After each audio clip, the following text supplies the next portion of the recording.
Dimensional analysis जो हम लोग पढ़े थे उसका पहला यूज क्या था बताओ?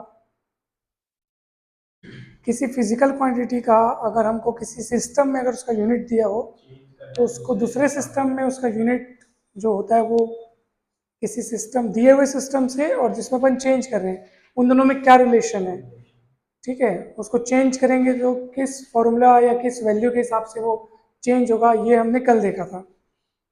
आज हम डायमेंशनल एनालिसिस के दूसरे यूज के बारे में बात करेंगे और जिसका नाम है checking the dimensional consistency of equations. ये उसका यूज है कि हमको कोई फिजिकल इक्वेशन दिया होगा और हम ये चेक करेंगे कि वो डायमेंशनली करेक्ट है कि नहीं है। तो इसके लिए हम एक प्रिंसिपल का यूज करेंगे, वो प्रिंसिपल है principal of homogeneity of dimensions. तो ये प्रिंसिपल क्या कहता है, इसका स्टेटमेंट क्या है वो सुनिए ध्यान से। कोई भी फिजिकल इक्वेशन डायमेंशनली करेक्ट होता है कब? कोई भी फिजिकल इक्वेशन डायमेंशनली करेक्ट होता है यदि उस इक्वेशन के दोनों तरफ, लेफ्ट हैंड साइड भी और राइट हैंड साइड में भी, सारे टर्म्स की डायमेंशंस इक्वल हो। ठीक है, जैसे एक एग्जांपल के लिए मैं यहाँ पे सेकंड इक्वेशन ऑफ मोशन लिखता हूँ, ठीक है। ये इक्वेशन जो होगा डायमेंशनली करेक्ट कहलाएगा या डायमेंशनली करेक्ट होगा कब होगा? यदि इसका लेफ्ट हैंड साइड और राइट हैंड साइड में जितने भी टर्म्स हैं, मतलब टोटल मिला के इस इक्वेशन में जितने टर्म्स हैं सबकी डायमेंशंस सेम होनी चाहिए। इसकी भी डायमेंशंस उतनी ही हो जितनी इसकी डायमेंशंस, जितनी इसकी डायमेंशंस। अगर सारे टर्म्स लेफ्ट हैंड साइड हो या राइट हैंड साइड, सब मिलाकर के सारे टर्म्स की डायमेंशंस क्या होनी चाहिए? इक्वल होनी चाहिए, सेम होनी चाहिए। तब हम बोलेंगे कि दिया हुआ फिजिकल इक्वेशन डायमेंशनली करेक्ट है। जैसे चलो इसका करेक्टनेस हम लोग चेक करते हैं, ठीक है। लेफ्ट हैंड साइड में पहले देखते हैं कौन है, लेफ्ट हैंड साइड में कौन है बताओ? एस, डिस्प्लेसमेंट, ठीक है। तो एस के लिए लेंथ, डिस्प्लेसमेंट मतलब लेंथ हो गया, ठीक है। तो डायमेंशनल फॉर्मूला ऑफ एस कितना हुआ? डायमेंशनल फॉर्मूला ऑफ एस ये होगा आपका एल, बस लिखेंगे, एम ओ टी नहीं है तो आप जीरो जीरो लगा के लिख सकते हो, कोई दिक्कत नहीं है। आप राइट साइड में देखेंगे, राइट साइड में देखो dimensional formula of U T, इसको इस तरीके से लिखता हूँ मैं, ठीक है। चलो इसका बताओ डायमेंशनल फॉर्मूला, यू क्या है? वेलोसिटी, टी क्या है? टाइम। वेलोसिटी का डायमेंशनल फॉर्मूला कल निकाले थे अपन, M zero L T minus one. साथ में कौन है बताओ इसकी? टी है, टाइम। तो जाएगा M zero L T minus one और टी वन, तो टी माइनस वन और प्लस वन मिला के कट जाएगा, क्या बचेगा बताओ? M zero L T zero. समझ में आया नहीं बताओ? इसको भी आप ऐसे लिख सकते हो, एम और टी नहीं है तो M zero L T zero नहीं लिख सकते? क्या लिख सकते हैं इसको? चलो अब इसका देखते हैं। इसका हाफ ए टी स्क्वायर का अगर आप डायमेंशनल फॉर्मूला देखोगे, हाफ तो कांस्टेंट है, वो डायमेंशनल लेस है, ठीक है। तो एक्सेलरेशन का क्या होगा? M zero L T minus two और टी स्क्वायर का अपन ऐसे लिख देंगे, फिर कट जाएगा, क्या बचेगा? M zero L T zero. दोनों नहीं, तीनों सेम, तीनों तीन टर्म्स है ना, दो टर्म्स राइट साइड है और एक टर्म लेफ्ट साइड है, तो सभी टर्म्स का डायमेंशनल फॉर्मूला सेम होना चाहिए। एस का डायमेंशनल फॉर्मूला देखो कितना है? M zero L T zero. फिर इसका यूटी का कितना आया? M zero L T, half a T square का कितना आया? M zero L T zero. Same same आ रहा है, इसका मतलब ये इक्वेशन डायमेंशनली करेक्ट है। अगर इक्वल नहीं हुआ तो ये डायमेंशनली करेक्ट नहीं होगा ये इक्वेशन। इक्वेशन वही तो सही नहीं रहेगा बोल रहे हैं, मतलब जैसे इक्वेशन है कोई, अगर कोई इक्वेशन डायमेंशनली करेक्ट नहीं है मतलब इक्वेशन सही हो ही नहीं सकता, समझ में? हाँ, लेकिन अगर कोई इक्वेशन डायमेंशनली करेक्ट है तो वो इक्वेशन सही होगा मैथमेटिकली फॉर्म में, ये जरूरी नहीं है। एग्जांपल के लिए अगर मैं S is equals to U T plus half के बजाय में अगर मैं one by three A T square लिख दूँ, समझ में आ रहा है?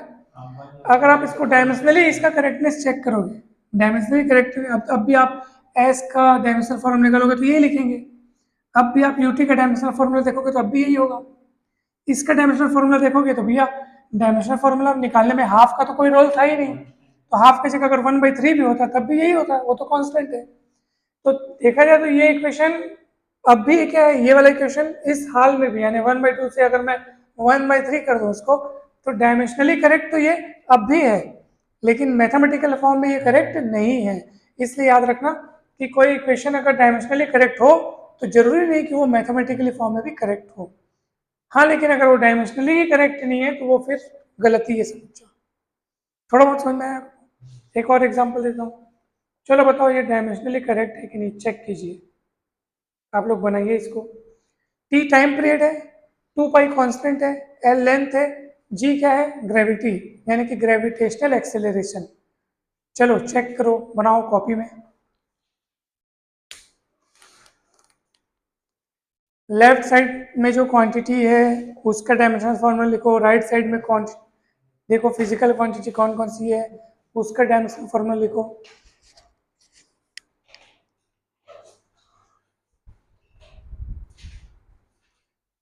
चलिए देखिए कैसे बनेगा ये। लेफ्ट हैंड साइड में पहले देखो कौन है, टाइम पीरियड। तो टाइम पीरियड का डायमेंशनल फॉर्मूला क्या होगा लेफ्ट हैंड साइड का?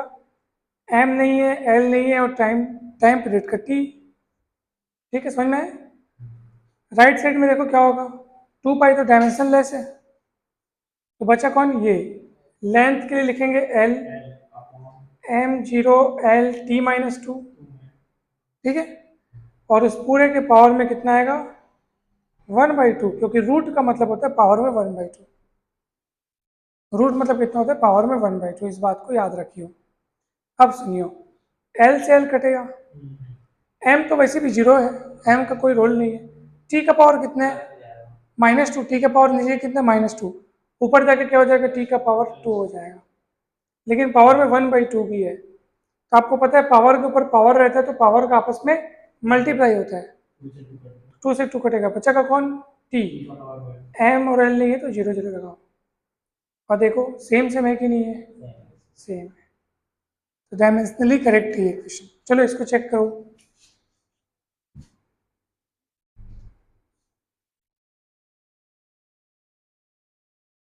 एच प्लांक्स कांस्टेंट है, एम मास है, वी वेलोसिटी है, ये वेव लेंथ है। नाम से स्पष्ट है ना, वेव लेंथ। तो इसका डायमेंशनल फॉर्मूला क्या होगा, m0 l t0, मतलब m और t 0 0 रहेंगे। ये वेव लेंथ है तो नाम में स्पष्ट है कि लेंथ है, तो इसका डायमेंशनल फॉर्मूला केवल l आएगा, m और t 0 0 रहेंगे।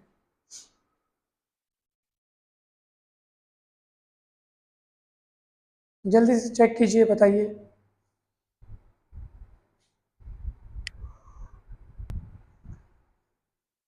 लेफ्ट साइड का लैम्डा है, वेव लेंथ है, तो लैम्डा का डायमेंशनल फॉर्मूला आपने क्या लिखा,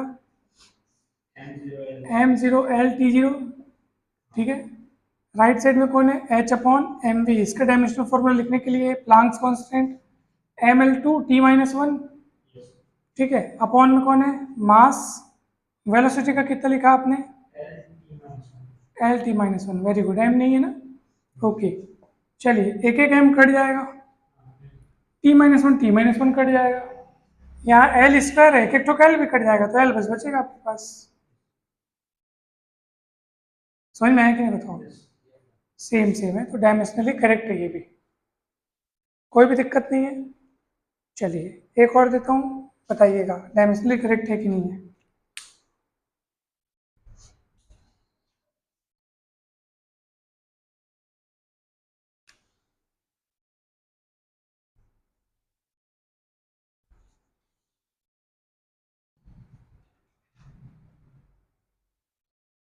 जी क्या है, यूनिवर्सल ग्रेविटेशनल कांस्टेंट। एम क्या है, मास। आर क्या है, रेडियस। वी क्या है, वेलोसिटी। दिमाग लगाइए, जल्दी बनाइए, डायमेंशनली करेक्ट है कि नहीं है बताइए।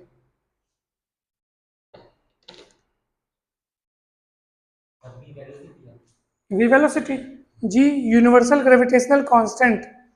याद रखो वो कैपिटल जी है, स्मॉल जी और कैपिटल जी अलग अलग चीज है। स्मॉल जी को अपन ग्रेविटी बोलते हैं, ग्रेविटेशनल एक्सेलरेशन, वो एक प्रकार का एक्सेलरेशन है। लेकिन ये कैपिटल जी क्या है, ये कांस्टेंट है, ग्रेविटेशनल कांस्टेंट, जिसका डायमेंशनल फॉर्मूला हम लोग कल डिराइव किए थे। देखो ध्यान से, जल्दी सोचो इसको, जल्दी बताओ।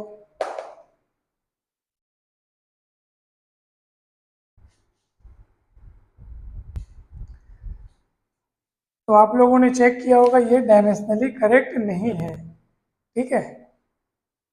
अच्छा ये स्क्वायर हटा दो तो मैं, अब देखो अब चेक करो,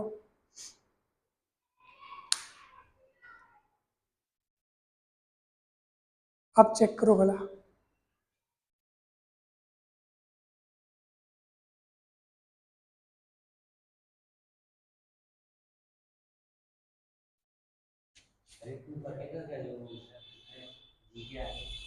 उसका कोई रोल ही नहीं है, अपन तो डायमेंशंस में अपना काम कर रहे हैं, उसका कोई रोल है ही नहीं। आप डायमेंशनल फॉर्मूला बस लिखो इसका इसका इसका, और ये स्क्वायर रूट के कारण पावर में हाफ हो जाएगा, वो टू का कोई रोल नहीं है वहाँ पे।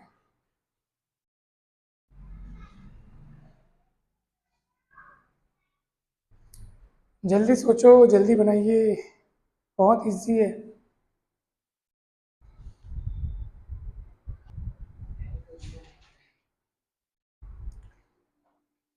चलिए फिर आप लोग इसको बनाइएगा, मैं वो वाला बताता हूँ। क्या था, कुछ इस तरह था। इधर कौन है, v, लेफ्ट साइड में v है। v का डायमेंशनल फॉर्मूला क्या होगा, m0l t-1। राइट साइड में कौन है, उसका डायमेंशनल फॉर्मूला g, g का क्या होता है बताओ, m-1l3t-2 होता है। ये g का डायमेंशनल फॉर्मूला हुआ। ये कौन है, m, m मतलब मास, चलो m लिख देते हैं, ठीक है। रुको ना, r मतलब लेंथ, l लिख देता हूँ, ठीक है। और इस पूरे के पावर में आ जाएगा रूट के कारण आपको 1/2 लिखना पड़ेगा। पिछले इसमें भी तो लिखे थे क्या है, देखो। अब देखो क्या होगा, ये m-1 और m1, तो 1 - 1 कट के 0 हो जाएगा, m कट गया समझो। अच्छा l और l क्यूब, एक एक तो l कटेगा, क्या बचेगा, l स्क्वायर बचेगा, और t-2 पावर में कितना है 1/2। ये भी 2 कटेगा, ये भी 2 कटेगा, तो क्या बचेगा, LT-1 और m0 हो गया। डायमेंशनली एक टू से, हाँ क्योंकि देखो ये ब्रैकेट में पावर लगा मतलब दोनों में पावर है वो, यानी आप ऐसे सोचो, इसको ऐसे सोचो, देखो ये ऐसे L2 के पावर में भी हाफ है, इंटू t⁻² के पावर में भी हाफ है। ये पावर किसी एक में थोड़ी है, ये पावर तो दोनों में लगा है ना, लिखा एक बार है, लेकिन ब्रैकेट का मतलब क्या होता है, तो दोनों का पावर है, इसलिए दोनों में अलग अलग आप इसको ऐसे लिख सकते हो। और फिर तो दोनों से कटेगा ना भाई। अरे बन गई है, चलो इसको बनाओ। ये क्या है, फाइनल वेलोसिटी, ये इनिशियल वेलोसिटी है, तो दोनों वेलोसिटी, ए एक्सेलरेशन, एस डिस्प्लेसमेंट। जल्दी बनाओ, जल्दी चेक कीजिए, जल्दी। अगला देता हूँ,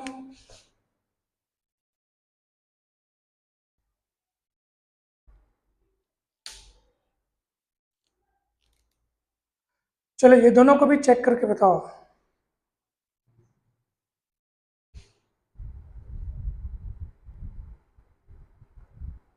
तो दूसरा वाला आप लोग से बन गया, पहला नहीं बना है, पहला वाला देख लो।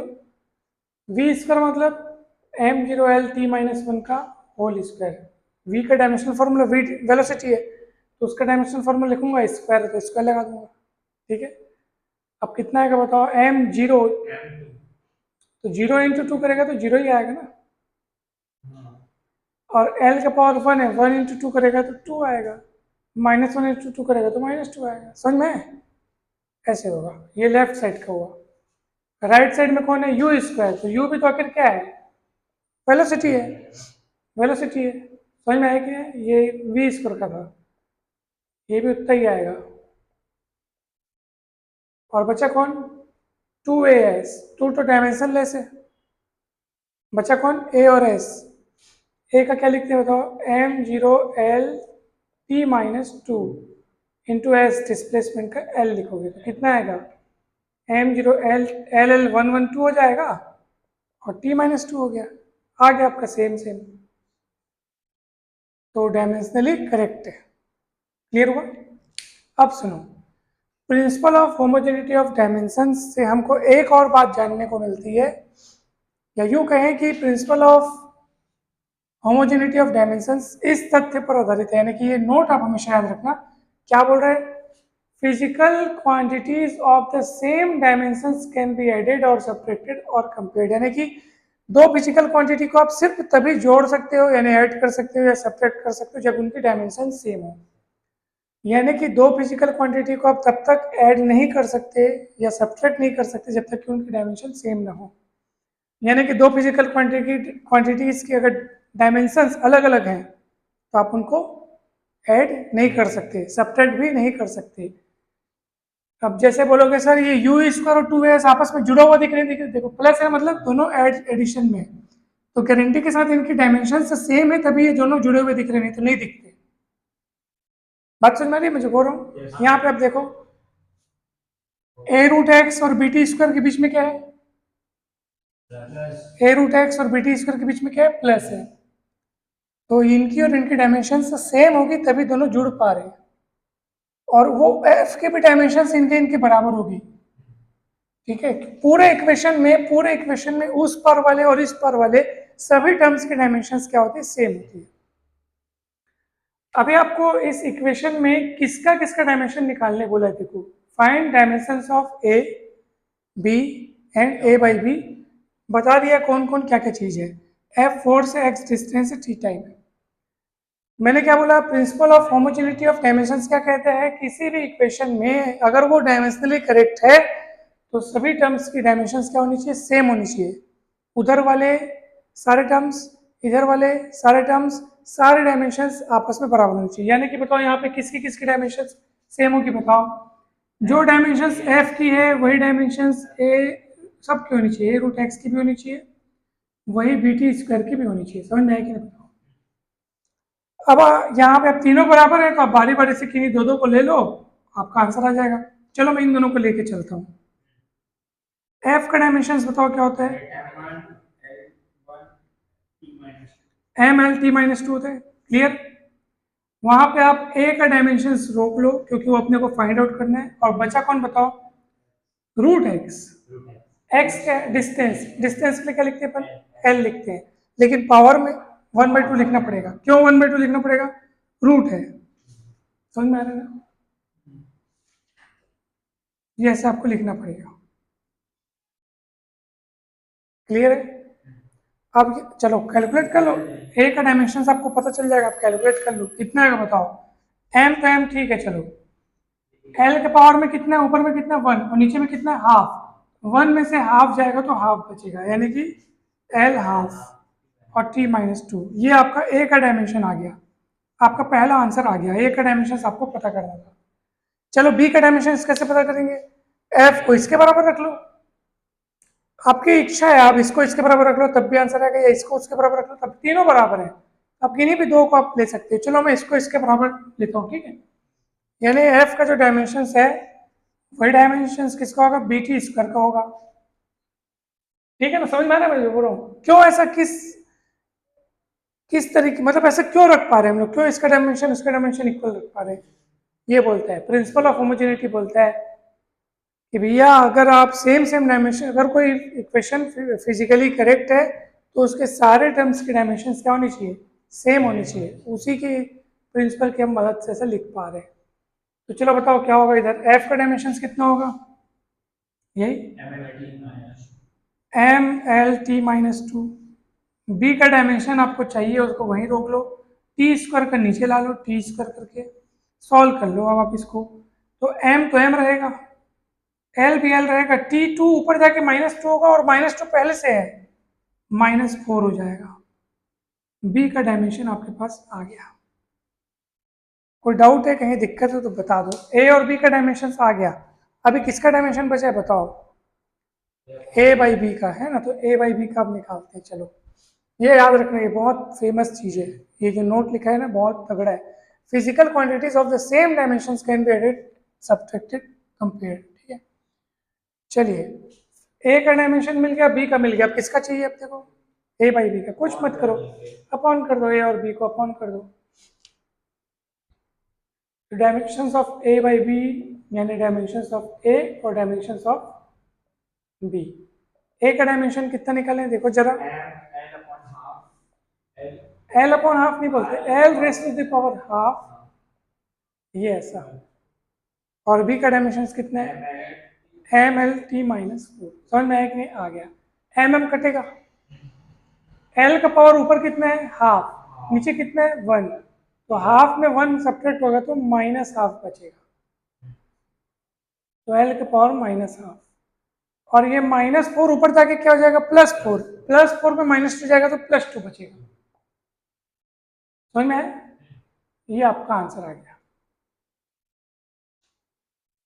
ए बाई बी का डायमेंशन इतना ही होगा।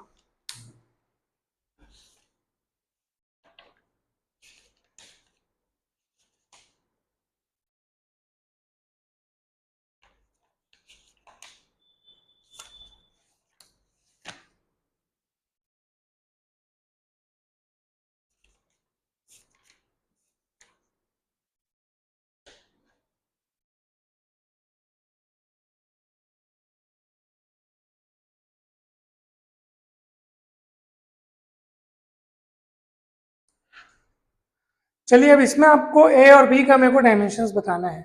ए और बी का डायमेंशन बताइए। पी प्रेशर है, पी प्रेशर है, वी वॉल्यूम है।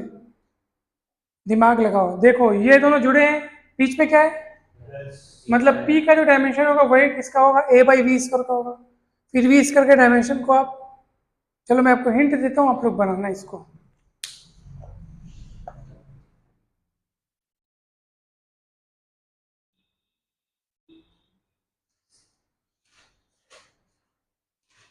देखो सुनो, ये फेमस इक्वेशन है, वॉन्डरवॉल्स इक्वेशन है। अब इसमें ये दोनों जुड़े हुए दिख रहे हैं, बीच में क्या दिख रहा है प्लस, मतलब दोनों जुड़े हुए दिख रहे हैं, तो इनकी डायमेंशन सेम होनी चाहिए। जो डायमेंशन पी की होगी वही डायमेंशन किसकी होगी, वाह, ए बाई वी स्क्वायर, पूरा एक टर्म है ना, ठीक है। पी क्या है, प्रेशर, प्रेशर का कितना होता है डायमेंशन फॉर्मूला आपको पता होना चाहिए। प्रेशर का m l माइनस 1 माइनस 30 की पावर माइनस। और वी स्क्वायर का डायमेंशन फॉर्मूला क्रॉस मल्टीप्लाई करोगे, वी स्क्वायर के लिए एल क्यूब लिखते हैं, एल क्यूब स्क्वायर है तो स्क्वायर लगाना पड़ेगा और इधर बचेगा ए।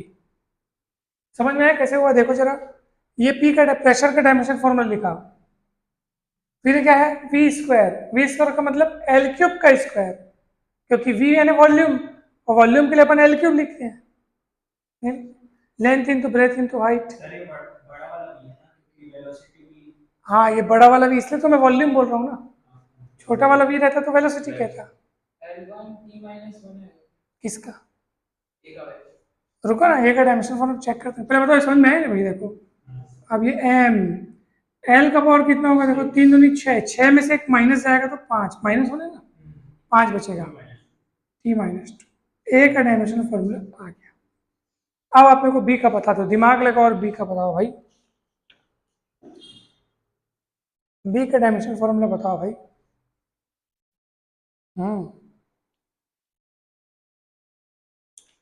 वी माइनस, सॉरी यहाँ पे ना बी स्क्वायर नहीं है, बी है, ये लिखने में मेरे से मिस्टेक हो गया, v माइनस बी है।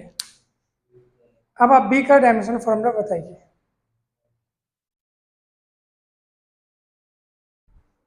b का डायमेंशन फॉर्मूला बताइए। माइनस l माइनस 3 माइनस क्यों हुई है, क्यों नीचे जा रहे हैं, जो v का डायमेंशन फॉर्मूला होगा वही b का होगा, क्योंकि दोनों आपस में सब्ट्रैक्ट होते हुए दिख रहे हैं, सेम डायमेंशन वाले हैं, तभी तो उनको सब्ट्रैक्ट किए जा रहे हैं ना। क्यों माइनस रहेगा, v का डायमेंशन फॉर्मूला क्या होता है, एल क्यूब, यही होगा b का, एम ओ टी 0 0 लगा दो, लगा सकते हो मतलब। क्लियर है, कोई डाउट, चले आगे। चलिए एक और क्वेश्चन देता हूं मैं आपको।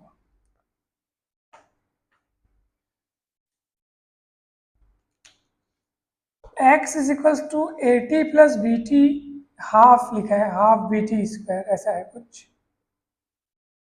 x डिस्टेंस है, t टाइम है, a और b का डायमेंशन फॉर्मूला बताइए, a और b के डायमेंशंस बताइए, a और b का आपको बताना है।